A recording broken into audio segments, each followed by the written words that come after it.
Jamestown High School? Yeah, I graduated from school, yeah. What year did you graduate? 41, I think it was. Yesterday, December 7th, 1941, a date which will live in infamy. On a Sunday, I went to the Palace Theater to see a movie. I got home about 5 o'clock and my mother told me about the bombing of Pearl Harbor. What did she say about it? Well, I said, holy smoke. I couldn't believe it, what had happened. And it was, a big shock, a big surprise, naturally. Sooner or later, I said, I didn't want to get drafted, so I said, oh, you're in the Marines. And that's what I did. I went in October of 1942. I joined the Marine Corps. And from Buffalo, we were to Parris Island. We stopped in old Washington, D.C. on the way down. And I was in Parris Island for 8 weeks. Then we went to Camp Pendleton in California. And then we were there, and then I think for about a year, training and stuff. And then we left San Diego, went to the Hawaiian.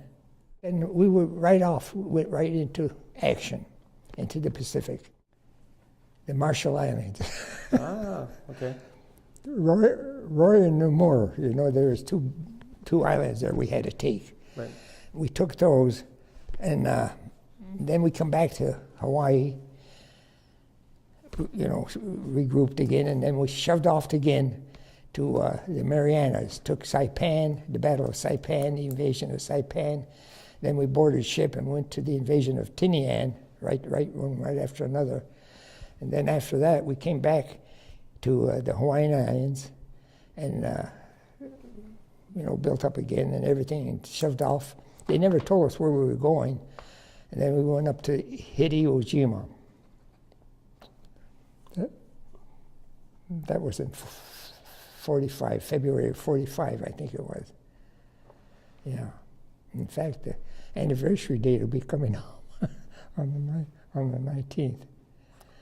Yeah, and we were there. They said, we'll probably take that island in about 3 days. We were surprised. It took us 25 days.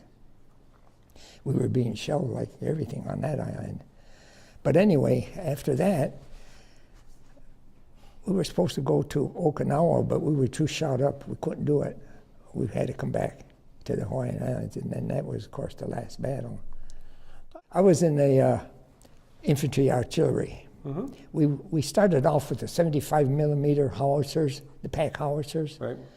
And we struggled with those for one or two of the invasions, and then we went to the 105s. I was a section chief, and we had 4 batteries, 4 units, and then that's the job I had. In fact, I was commended on the island. In fact, I got something here may interest you. It's a copy was in the Post-Journal. Well, it reads, Nalbone's crew is commended. Under terrific handicaps of enemy bombardment and the loose volcanic sand that necessitated use of machine and muscle, the gun crew of Marine Sergeant Angelo Nalbone of 203 Crescent Street, Jamestown, New York, brought ashore and set up on D-Day the first large howitzer of leatherneck artillery. The gun was virtually manhandled into place in the gun pit by the sweating and straining crew, and they accomplished what was considered a miracle by getting the howitzer into operation that night. The heavy shells brought a small measure of relief to the hard-pressed infantry and helped relieve the pressure and constant enemy bombardment. Of course, the first one, the 75s, they were little pack howitzers. We had to assemble them. They came apart. I mean, the doggone barrel on those things weighed over 300 pounds. It was like moving them on a cart, hooking up to the primeval. But the big ones, they were already assembled. And we just attached them to the prime movers, whatever we had to move them with. I had about seven, 8 guys in my crew, and we had four units, the battery, our battery had 4 of them, 4 guns. So you really were on the front line. Well, it was pretty close. Yeah. Yeah. Well, when we hit Saipan, we were being shelled like everything. And we would come in on an amphibious tractor, and the doggone water was rough. It picked that tractor up like that just before we hit, turned it around, we were heading out toward the sea again. We had to turn around and come back in. Just a wave. Yeah, to come in back in. But then they were shooting so much that artillery, we just jumped off the thing and just scattered out. We just got dispersed. We didn't know, we weren't even organized. And it was just, through the night, and that's the time well, I remember it was dark, and I got hit in my rear a little bit on the surface from shrapnel. But Did you even know you were hit? Huh? Did you know you were hit? Oh yeah, I felt it. It was quite a sting, I tell you that. But anyway, we got organized after again in the morning. But we found out finally that there's a little town called Sharon-Canoa. It was a sugar mill there. And the doggone artillery observer was way up in the smokestack directing the artillery on top of us. But we didn't know how to get them down, but then finally they got one of the flamethrowers and shot it up there and cooked them out of there. And they got them down. Yeah, that was another thing on Saipan. They told us before we landed that we had to be careful because there was two things they could probably do on it. One was that they had a lot of sugar cane there, and that grows like corn. Right. And then they had a big lake, and they said there's a possibility that what they might do is set that sugar cane on fire. And really, there was a lot of it, They could have burned us out of there probably. Or they could open up that lake and flood us out. But neither of that happened, so we were fortunate that way. Did your commanding officers kind of explain the strategy, or was it just one? No. They said we're going to hit the island and got on the landing crafts, and we went in there, and our objectives were, well, for example, like on Iwo Jima, when we hit Iwo Jima, they said what we will do, the 4th and 5th Division will hit the island, go right across by the base of Mount Suribachi, cut the island off. The 5th would go to the left, take Mount Suribachi, and then come back and help the 4th, our division, to take the rest of the island.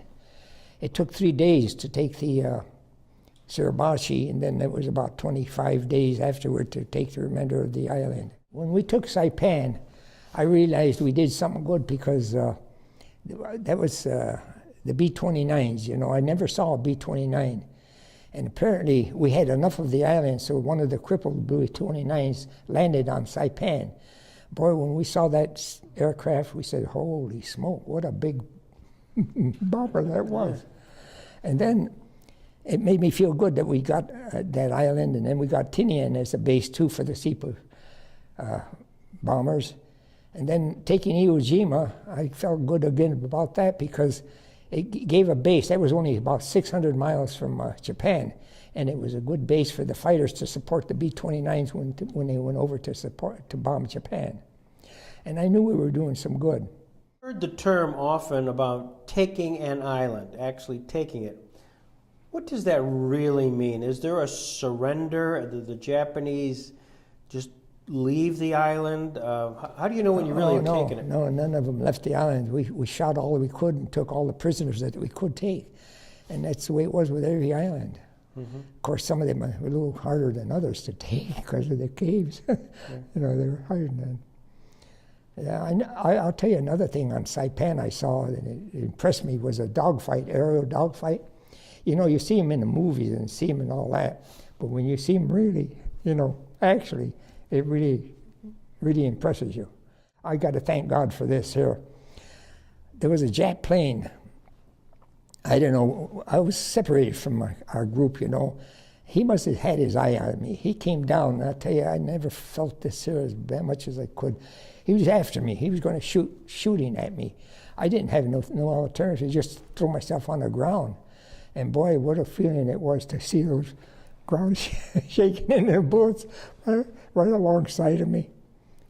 That was something really, I didn't think I'd make it. Yeah, that scared me. Yeah. You just pray to God, you hope He brings you back out of there, that's all. Yeah. But on a I'll tell you one time though, on Saipan, I go back there, we had to dig gun emplacements, you know, and picking and shoveling. Mm-hmm. One of the guys that used to chew tobacco a lot, he said, if you want to, so you don't get too thirsty, get to chew some beech nut chewing tobacco. It won't get you so thirsty and you keep spitting out more. So well, I did that and it worked, you know, I got used to it. And digging that doggone emplacement with the pick and the little picky that we had and the shovel, I must have been picking so hard and I swallowed it. Oh, I got so sick. I said, I don't care if the jack's gone or not. Boy, I got sick. I got over it though. Did you use it again? Did you use the beech nut again? No, no more. That was the end. Well, we had the landing crafts, the LCVPs first. Then we had the, what do they call them? The amphibious ducks. You know, they come off, they go on in the water and then they ride up on the land. That's what we had on Iwo Jima. It made it pretty good. So we had the craft like that. That's what we. So you're coming off the craft, and then obviously you're directed towards some location. Well, yeah, we knew what direction we could do. We'd have somebody. We'd circle around till we get all of the units together, and then we'd head in to. There was designated beaches, beach red, beach green, yellow beach, and we headed for that beach in that direction. That's how we knew where we were going to land. That kind of gave us direction. Had the fighter pilots softened up the area already? Oh, yes, they did. They bombed. Well, like, for example, Iwo Jima, I think it was about, about 10 weeks. They shelled it. They bombed it for, I don't know how many months before we even landed. It didn't hardly do a thing to that island. They had the priority on that island, the best concrete for building their blockhouses and their shelters and everything. And they were given the best of everything. And they had a setup on Iwo. I don't know if you've ever read it or not, but it was kind of an upgrade hill. And they had a shaft that they had their artillery. They'd come up like on an elevator. They'd open up camouflage doors and shoot upon us, then close them and then go back down. And then finally they got located so we was able to get them some way or another. I forget how they did it, but whether it was the aircraft or what. And they bombed them. Then on Tinian Island, that was a small beachhead there. Well, it wasn't too much of a beach there. It was all terraces. They had to make arrangements before we got in there to clear it up. It was about maybe 25 to 35, 40 yards wide. We went in about 300 feet. Then we were held down because we couldn't go no more. They were shooting too much. We couldn't progress. And that night, we were all on the alert. We scattered out. In like front lines, a couple of machine gunners on our right and on our left to give crossfire. And we were in the middle. And then dawn started to come about. It was just starting to get light. We had an advantage because it was kind of a slope, and when there was a company of Japs coming down toward us, and we could silhouette them. The silhouette was in the just beginning to get daylight, and we had to shoot it out, of course, and then we didn't have too much ammunition. We had to count every shot we had because that would come in afterward. But anyway, we managed to get that company and got them all out of there. We lost a few of our guys though, but then they got them and put them all in the pile. One of the guys smoking a cigarette threw on a Jap and it started a fire. What a smell of burnt bodies and fires. We had to get the bulldozers to come and dig a hole and bury them. I mean, you experience a lot of that. It's not very pleasant. What bothered me the most, though, is to see our guys that were getting killed, but to see the Japs and see some of them blowing their guts blown out, you know, blown up like balloons. The intestines, you didn't think, I never thought the intestines blow up that big. But we, you know, saw a lot of that stuff, and, you know, it didn't bother you too much, but when our own guys were the ones who were hit, that's when it bothered us. Did they bury the dead on the island themselves? I mean, so that those who've fallen? On our guys, you mean? Yeah. Yes, yes. And the Japanese? The Japanese, they buried them. Yeah. With the bulldozers, you know. A lot of them still just left laying around, I guess. Yeah. Well, like one time we were being strafed by airplanes, you know, coming around. We had to jump and hide and get out of the way, and I dived it in some bushes, and there was a beehive. Oh, gosh. You know, that was another experience there. And I'll tell you another one, too, where when the Japs were coming around, I can't remember which island that was. I had laid my rifle against a tree, and I walked a little bit of ways. It was kind of clear, you know, around at that time. And when I saw this plane coming, I had to do something. There was a cave there. I can remember going into that cave, and I said, Jesus, I forgot my rifle. But I didn't dare go back out for it. But I remember I brought a hunting knife with me, you know, from home. I always carried that on me. So I took that out, and I heard something in there. I said, oh. I was ready, you know, to look, see what's what. It was kind of dark, and then I heard it was a frog. Yeah. So, you know, the humorous things like that kind of make me laugh a little bit. Another humorous thing here, we got to drinking a lot, too. I wasn't a drinker, but I did get drunk. I got drunk, and then they said the cops, the MPs were coming.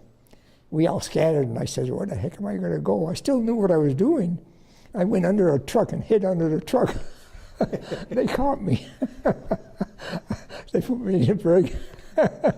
I stayed in the brig there. They said, if you guys throw up, you're going to have to clean it up. Oh, man. I said, I did have to throw up, but there was a window in there. I went to the window and threw up on the side of the window. Interrupt this program to bring you a special news bulletin from CBS World News. President Roosevelt is dead. Yeah, I was in the Hawaiian Islands at the time. Mm-hmm. We were ready to show off for one of the battles. We all were pretty sad about it, mm-hmm. No doubt about it, but there wasn't much we can do, but then we just had to keep going, that's all. What did your mom and dad know about what you were doing? Well, like when I got that interview there, the correspondent, I told him, don't go writing it up and making it big or anything about anything, how bad it was or anything like that. And he did. He just wrote a little write-up on it. Because, of course, they were worried about it all. I can remember when I went in, I said to them, I'll list a couple of names that aren't in our family to let you know maybe where I might be going. I remember the Hawaiian Islands, I called Hazel. I said, nobody in our family, Hazel. But who knew Saipan? It was you. I had nothing else for them for that island. Of course, a lot of our mail was being censored anyway. Mm-hmm. I couldn't write nothing much in there. I knew that. After the last battle, we came back to the Hawaiian Islands, and that's where we were when the VJ Day came about. The Federal Communications Commission quotes Domai saying, Japan accepts allied terms. It really is surprising that did happen, that they used that bomb to, well, it ended the war. Of course, that made us feel good, you know, that the war is ending anyway. So that was, it's too bad it had to happen that way, though, but, well, you got to be thankful that we won that war, because you don't know what those Japs did. Look what they did to Pearl Harbor. And if they would have started to invade our country, it would have been a sorrowful thing, and that's what they had intended on doing. They did get up into the Aleutians, up in Alaska. Yeah. Is it hard for you to talk about it? Not anymore. Yeah. I'm getting used to it now. Before I didn't like to talk about it too much. But it's you get used to it. You hate to think of some of the things that happened, you know, but you just have to live with that. Well, to Ange Nalbone, we salute you. Thank you so much. This has been Oh, you're welcome. terrific for sharing You're your welcome. story. Well, I hope you got enough. Well, we did you got, it. you got it. We'll also report to Tom Price that you did a great job. Okay. Thank you.